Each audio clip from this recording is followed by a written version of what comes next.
Why is it so hard to do the little things that would improve my life?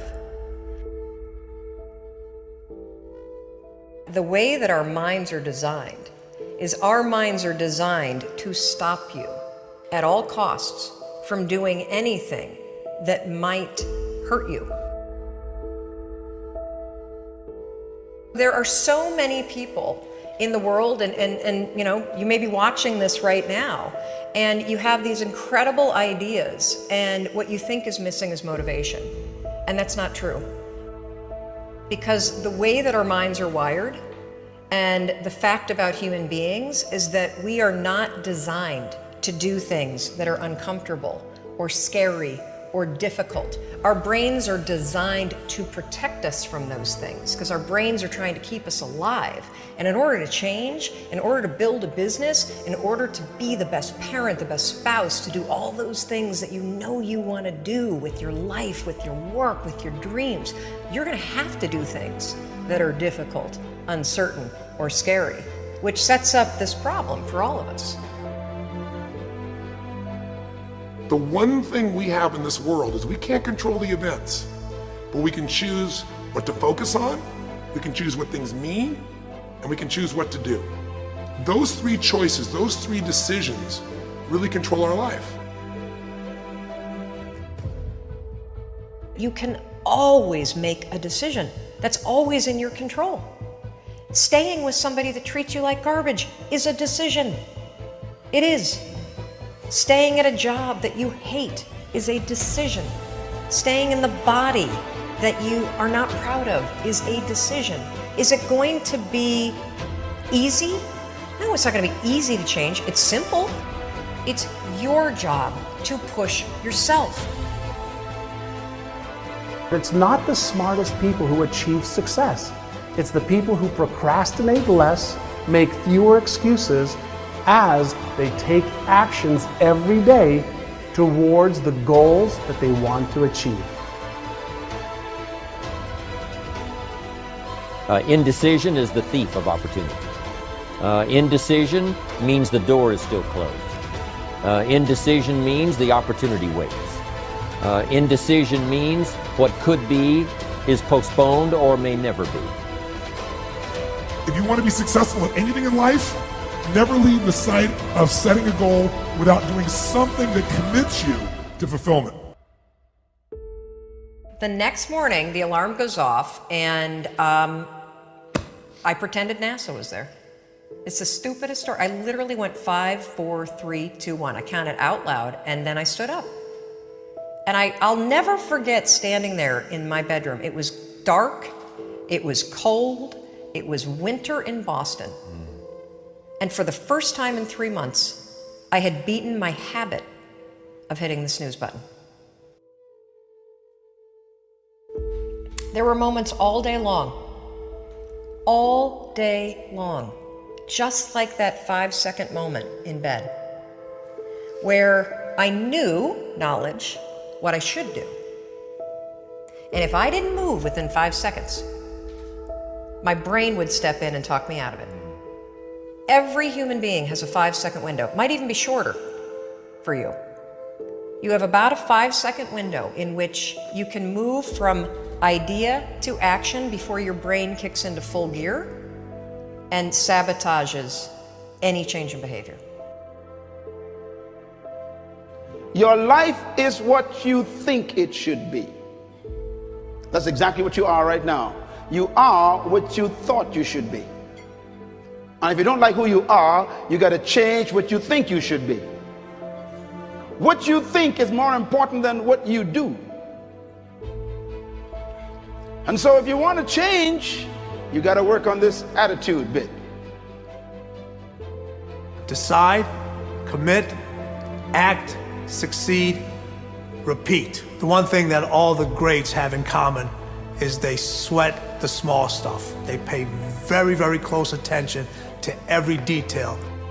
What makes you comfortable can ruin you. And what makes you uncomfortable is the only way to grow.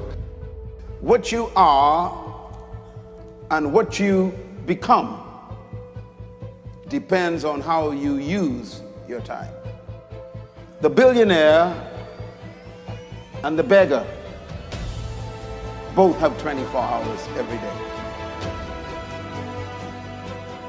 The old and the young, the black and the white, the Indian and the Asian are all given the same amount of time every day. You cannot stop a day. You cannot stop an hour. But you can control how it will be used. Your life comes down to your decisions, and if you change your decisions, you will change everything. When you understand the power of a 5-second decision, and you understand that you always have a choice to go from autopilot to decision maker, everything in your life will change. You will be a different negotiator, you will be different in sales, you will be unstoppable in the gym, because you will realize the amount of garbage that you put in the way of your hopes, of your dreams, of your potential, of your confidence, of your courage. Everything comes down to the decisions that you make. Take ownership. Take extreme ownership. Don't make excuses. Don't blame any other person or any other thing. Get control of your ego. Take ownership of everything in your world, the good and the bad. Take ownership of your mistakes. Take ownership of your shortfalls. Take ownership of your problems. And then take ownership of the solutions that will get those problems solved. Take ownership of your mission. Take ownership of your job, of your team, of your future, and take ownership of your life. The first source of inspiration is deciding. Second source of inspiration is planning. And now, here's a big source of inspiration, beginning. Getting started. Actually turning thought and the notes on the paper, the plans, actually now committing it to action. Getting started.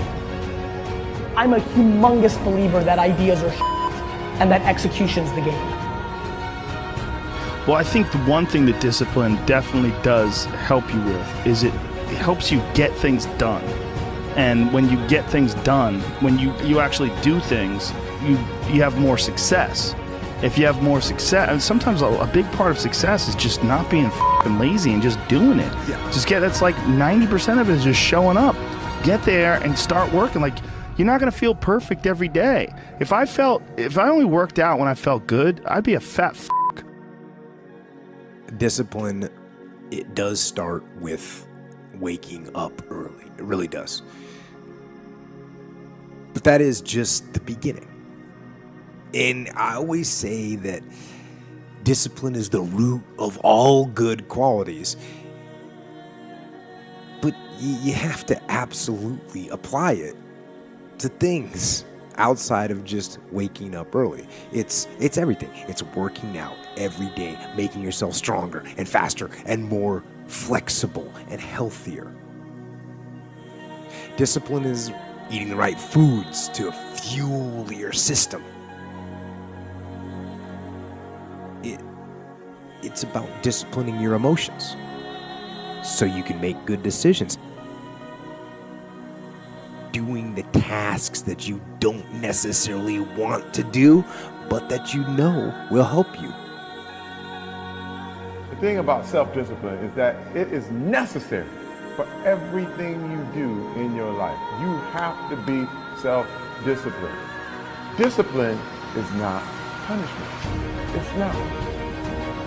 If you change your mindset and really focus it on what discipline really is, you start to welcome discipline. You welcome self-discipline into your life. You people have to know you, not because, oh, he's a good salesman. Oh, he's a good this. Oh, he's an artist.